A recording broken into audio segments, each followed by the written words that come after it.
putting on the map the fact that a learning disability does not represent the IQ or your intelligence, that you can overcome at any age, at any time. And I just believe this is making history within the last 100 years. Harvard University and different ones have been talking about it, but now it's really putting it on the map. How do I know? Because I've experienced some things myself, as well as worked with students for more than 2 decades, and just being able to push them ahead with the different neuroplastic exercises that we've been able to do. So I want to just give you a little bit of information to help you understand what an auditory processing or a visual processing or a kinesthetic or an executive function processing application looks like. What happens is a lot of times is that all of a sudden you don't have the focus, or you have the language, but it doesn't come up into the brain, or you might see something on a board, but have difficulty copying it down. And some people might equate it to being lazy or just feeling like they don't want to get the work done, but really that person is struggling. I give you an example. I heard a person say the other day that I feel like my words are jumbled. I've had that experience before where it's just like the words just won't come out. But there are exercises that you can do to straighten that out, to strengthen that Broca area, BROCA, that area that will allow the words to be able to come out. I practice every single day just to keep myself sharp. And I want you to know that there's some things that you can do as well. So I want to say that success leaves clues, and so does success leaves clues for learning as well. And so there's 3 major places or major paths to learning. You always have to look at the input, the processing, and the output. So the input represents, does that person know how to gather the right information? Do they know what they need to pull from? Do they know how to research? Do they know what the questions are that are being asked? And so I'm just loving this about Amanda Gorman, because evidently you see her level of intelligence, and kudos to her mother, her parents, whoever has worked with her, her teachers, on how they have strengthened her to be able to become this fabulous young woman that she is.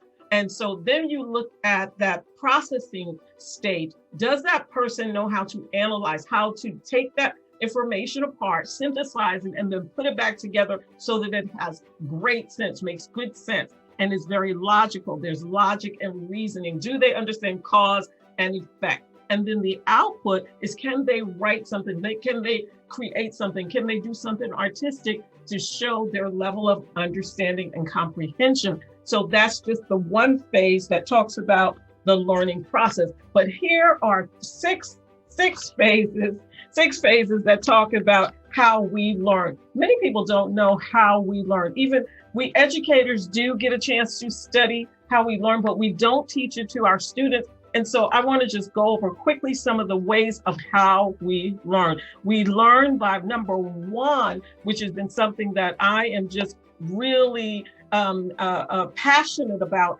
is the resetting of the mind. I don't think that we've talked about that resetting of the mind. In Harvard University, their Mind Brain Education Institute, they've been talking so much about neuroplasticity. And yet it seems like it is a word that's dearth in education. But resetting the mind means that you're giving that mind, you're preparing that mind, you're priming that mind to get ready to work. The mind has to get in sync with that brain stem. If it doesn't get in sync with that brain stem, you're asking a student to do something and they're like, what? What are you talking about? One little boy said to me, Dr. K, my head is so heavy. And yet we're saying, get to work. No, you have to be very aware of the fact that you've got to have some touch, some pressure, some breath, some breathing. You might need to do some movement or some rhythm.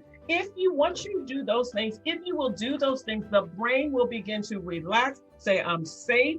Or even if you have a moment where you let them color it out, or to have a word wall, a feeling wall where they can express some of their feelings. Once they get it out on paper, then the brain is ready to work. So that's number one. Number two is, can they receive the information?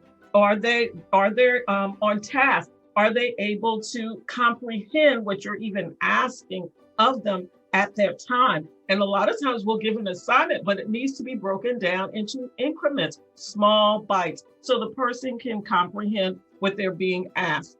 Number three, can they research? Do they know how to diligently inquire or examine? That has been a skill that has not been developed because all our students know how to do is so quickly Google. But can they actually get a dictionary? Can they look at original resources and be able to pull in and comprehend the rhetoric so that they can make a complete sentence or paragraph and make sense of what is being asked?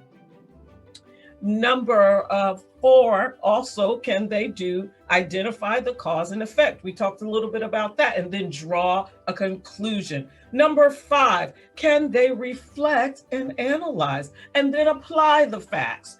Can they give me an example of how this affects their life, how it affects someone else's life? Can they compare and contrast with maybe Martin Luther King, and also maybe think about a president, how the two would collaborate, or the two different platforms that the person was on.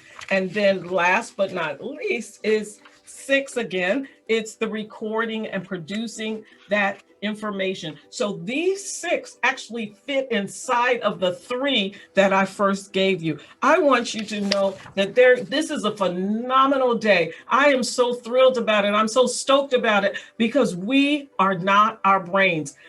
We didn't know that years ago, but that we are the sculptors of our brain. We get to use our brain, and that you can learn anything at any age. The choice is yours. According to Dr. Tanzi from Harvard University, every choice you make determines how your brain is going to function. Those experiences help to produce genetic expression. That's right. So you are actually programming the brain that you want. And Amanda Gorman is a perfect example that she decided to program that mind and to bypass any of the disorders that were causing her to feel that she was being impeded, and move above them. Epigenetics. You hear that word epi? It's above and beyond the genetic expression that's happening in you. So I want to just encourage you that you can learn anything at any age. Keep going, keep learning. I thank God for you, and your voice is needed. Have a super day.